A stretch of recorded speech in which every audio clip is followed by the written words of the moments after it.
I had developed this really good relationship with Gronk, and throughout the course of like 2 years, where it was nothing about football really. It was everything about like just developing a friendship. And we had this. You guys have been at my house now. You've seen some of the animals. We have 3 dogs and a cat here. My wife and me are animal people, right? And I love animals. That's like my other mission. I don't eat meat. I'm very animal focused.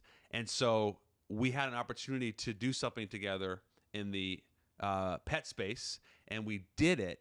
And he really saw, I think, my like genuine love of animals and helping those who can't be helped. And so when it came down to it, I had said to him, listen, I know you're going to make a decision in the next few months here, and if there's ever an opportunity to break the news and you don't want to do it yourself, I would be honored whether or not you retire or come back. This is a year ago. Yeah. And he says, I got you. And it was actually about 5 or 6 months had gone by, and it's not that I didn't think it was going to happen, but I just know how competitive the space is. Super. And everyone wants to be the first. Everyone wants to be first. And with someone like Gronk who might retire, it's like there's going to be like 30 reporters on this story. You got local beat, national beat, you got everything in between. And he says, I got you. And I left it alone. It's always that tough point of, do you want to push or not push? Absolutely. And with him, I left it alone because I had the sense that he was getting hit by everyone. Yeah. And let me just leave it. And what happened was, it was like a random Thursday or something, and I think he called me, or he texted me, and he says, I have a decision.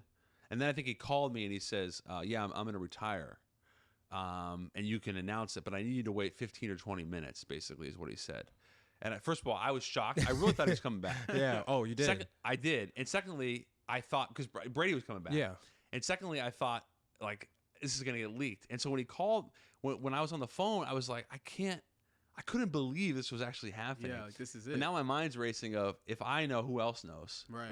You know, and basically what happened was, we get off I think this is a while ago, but I think we got off the phone, and like a minute later, I was like, fuck, this is going to get leaked. I think I texted him and I said, is there any way we can speed up that process?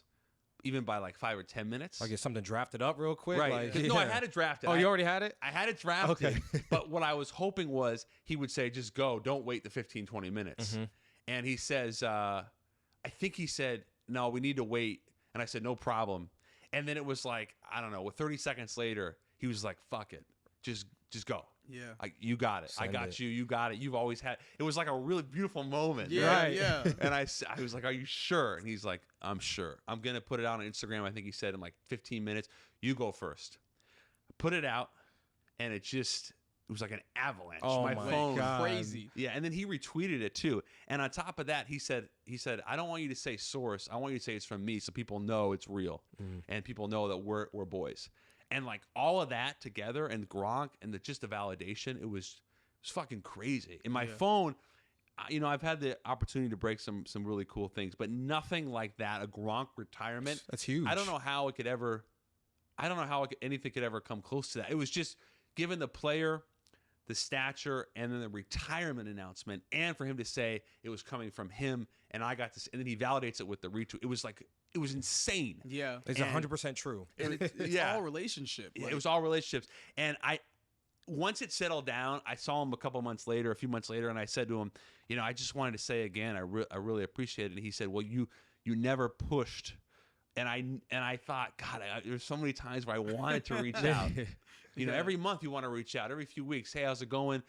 Because I'll reach out, how's it going? But I wasn't saying what's up with the news, And he said, I really appreciated that you never pushed the news part of it. You just kept the friendship genuine.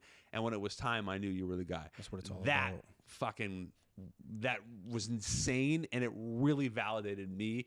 And maybe, like, I don't know if it validated me to other people, but that's what it felt like. Yeah. Because after that, it just seemed like all the agents and teams were much more willing to deal with me. Yeah. It only really takes one thing. Like, Big in a one. lot of things To in pop life, off. it only Yeah. takes one opportunity. It only takes one yes before everything, kind of blows up. And that was such a Satisfying.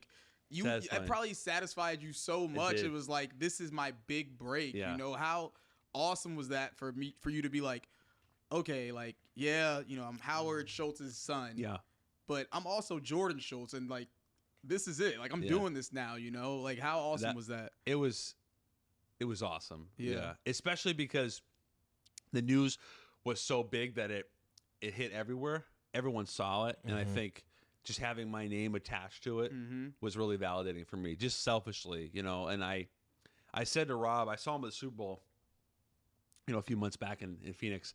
And whenever I see him, I just give him a big hug. I'm just like, my dog. Yeah, you know, he knows. True, he's man. like, I got you. And I said, you know, I told him then, I said, you know, you didn't have to do that. And he said, I know, but it was, you know.